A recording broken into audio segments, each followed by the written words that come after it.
만약 아이가 옷을 혼자서 입는 도중에 아이가 잘하지 못한다고 비난하거나 심하게 통제하면 어떻게 될까요? 아이는 어떻게 느낄까요?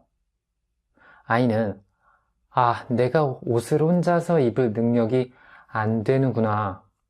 무능력한 존재구나. 수동적인 존재구나 하고 느끼게 됩니다. 자신감도 떨어지게 되고 내가 혼자서 할 수 없다고 느끼기 때문에 그걸 부끄럽고 수치스럽게 느끼게 되는 거예요. 예컨대 여러분이 많은 사람들 앞에서 노래를 불렀는데 노래를 정말 잘 불렀다고 생각해봐요. 자랑스럽겠죠? 그런데 반대로 음치여서 노래를 정말 못했어요. 음정 다 틀리고 사람들 반응이 그래서 안 좋아요. 그럼 어떤 느낌이 들겠어요? 부끄럽잖아요. 잘 못했으니까. 능력이 없다고 느끼게 되니까요. 부끄럽고 수치스럽다는 것은 이런 거예요. 아이를 이렇게 수치스러움을 느끼게 하는 멍청한 부모가 돼서는 안 되겠죠. 여러분의 부모님은 어떠셨나요? 여러분이 충분히 혼자서 해볼 기회를 많이 제공하는 자율성을 강조하는 부모님이셨나요? 그러면 정말 다행이겠습니다.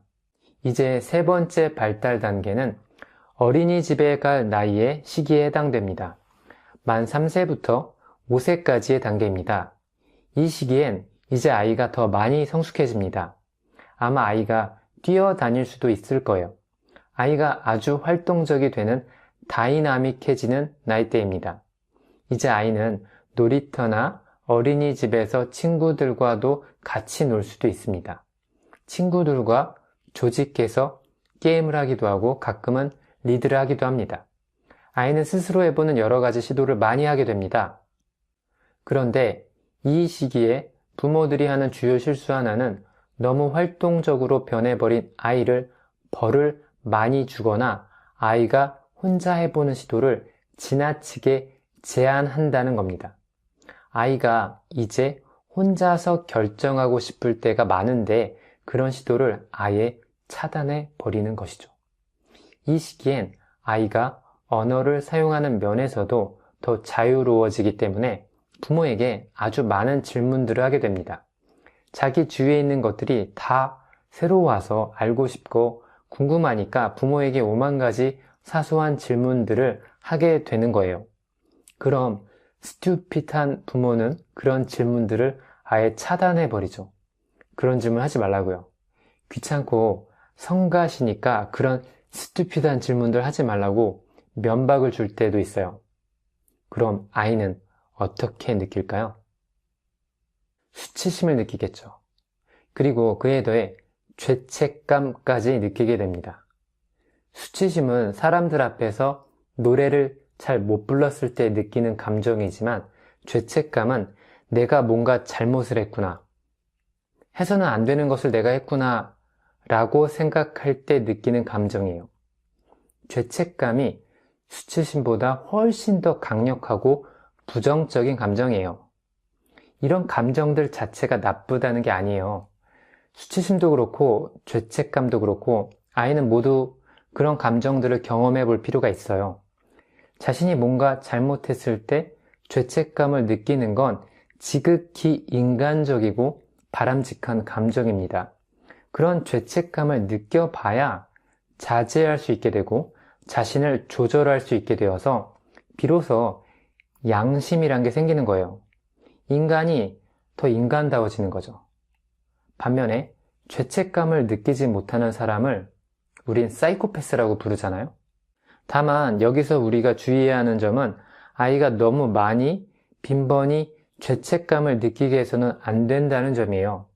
아이가 죄책감을 평소에 많이 느끼게 된다면 아이는 평소에 다른 사람들과 상호작용하는 것도 꺼려하게 되고 그게 아주 심하게 되면 대인 기피증이 되는 거예요.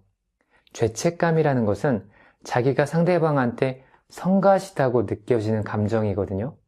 자기가 그 사람한테 무가치하다고 느끼게 되는 거예요. 이런 감정을 빈번히 느끼는 아이가 진취적으로 자신의 삶을 주도하는 삶을 살 수 있겠어요? 여러분은 어떠신가요? 진취적으로 삶을 주도하고 있으신가요? 아니면 수동적으로 끌려가는 인생을 살아가고 있으신가요? 이제 다음 발달 단계는 아이가 만 5세부터 12세까지 유치원 말부터 초등학교까지 시기가 되겠습니다. 이 시기엔 아이에게 큰 환경적 변화가 찾아오죠. 주로 집에서 많은 시간을 보냈던 아이가 이제 유치원에서 혹은 초등학교에서 많은 시간을 또래 아이들과 같이 보내게 돼요. 그래서 이때의 아이들은 학교에 있는 또래 아이들을 아주 많이 의식하게 되고 그래서 자신을 다른 아이들과 항상 비교하게 됩니다. 따라서 이 시기의 아이들은 열등감을 느끼게 되는 사람으로 자라날지 아니면 능력의 바탕을 둔 자신감을 가진 사람으로 자라날지가 결정됩니다.